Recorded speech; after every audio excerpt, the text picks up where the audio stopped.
Oui, bonsoir, on est ici rue Colson, juste à côté de la chapelle Saint-Joseph.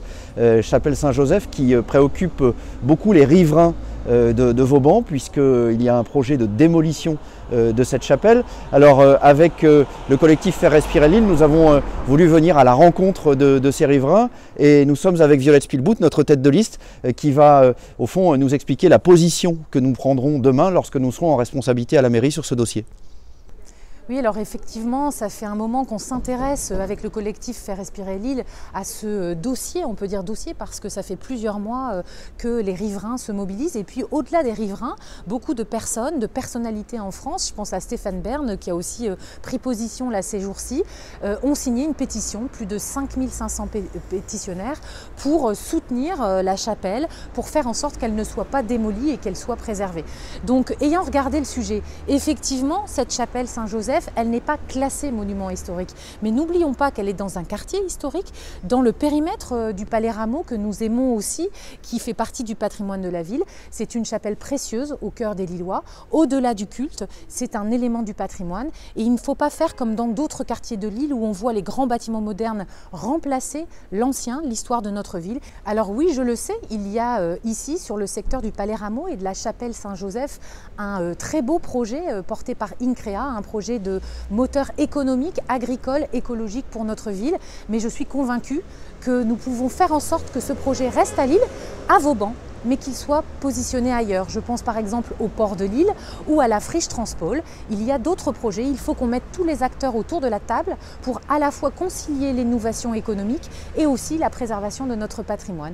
Donc ce soir, je lance un appel, je demande à Martine Aubry, maire de Lille, encore pour quelques semaines, de bien vouloir annuler le permis de démolir de cette chapelle et suspendre toutes les procédures pour que nous puissions nous réunir et travailler sur un nouveau projet, un projet de préservation du patrimoine lillois. Eh bien, voilà, on se rencontre ici ce soir au pied de la chapelle Saint-Joseph, par hasard. Vous étiez libraire à Lille, vous êtes du quartier. Voilà, moi je demande ce soir à Martine Aubry d'annuler le permis de démolir de ce magnifique monument, de ce joyau du patrimoine. Et quel est votre avis sur le sujet? D'abord, je suis très content d'avoir au moins une réaction qui aille dans le bon sens, de défendre ce patrimoine. Je trouve qu'à Lille, on n'est pas quand même très riche en monuments historiques.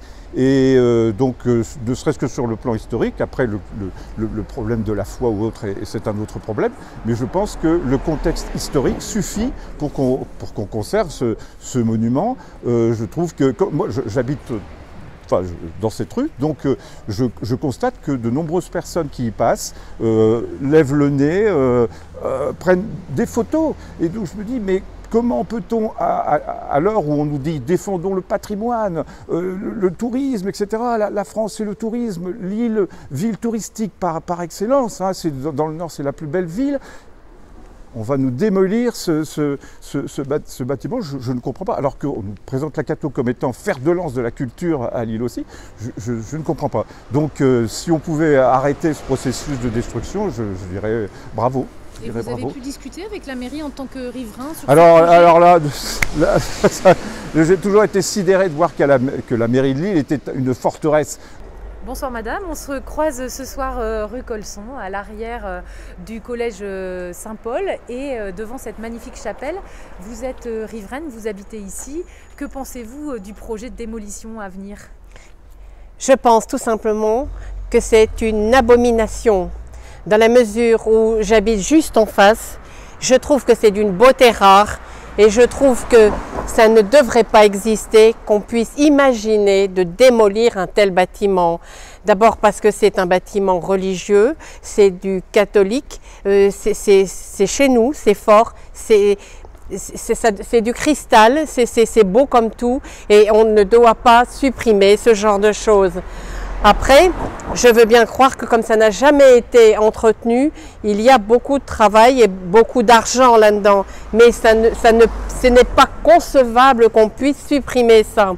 De plus, les arbres qui sont juste à côté, qu'est-ce qu'ils vont faire? Parce que pour agrandir tout ça, est-ce qu'ils ne vont pas nous supprimer les 5 arbres que nous avons? C'est pas impossible.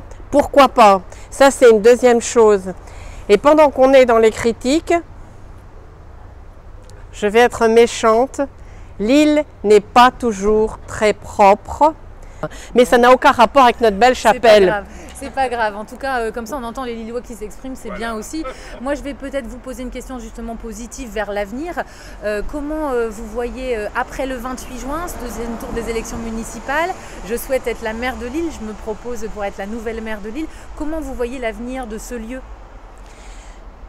Si on a le bonheur de voir que cette chapelle n'est pas détruite, je pense qu'on pourrait essayer quand même de améliorer les réparations les moins chères et l'utiliser ce bâtiment. Mon fils s'est marié au mois de septembre, il habite Ouascal. Eh bien, s'il y avait eu la possibilité de pouvoir avoir cette chapelle en se mariant, pourquoi pas? Après, pourquoi ne pas faire comme à Roubaix, utiliser la chapelle comme un bâtiment dans lequel il peut y avoir des réunions aussi bien politiques ou pas, ou des réunions dans lesquelles on pourrait avoir des réflexions sur certaines choses. C'est grand, pourquoi pas? Je pense qu'on pourrait quand même l'utiliser, mais surtout ne pas démolir une telle beauté. Préserver le patrimoine et puis mettre tous les partenaires c'est à nous ça pour le préserver et le faire vivre autrement, et désacraliser et puis avec peut-être de la culture, des animations. Donc je vote pour mademoiselle parce qu'elle est très très jeune, madame pardon, mais je vote pour elle parce que je trouve que cette initiative, si on y arrivait, c'est excellent. Rien que pour ça. Merci beaucoup. Je suis ravie de vous avoir rencontré. Ah non, on ne peut pas. Voilà. Merci.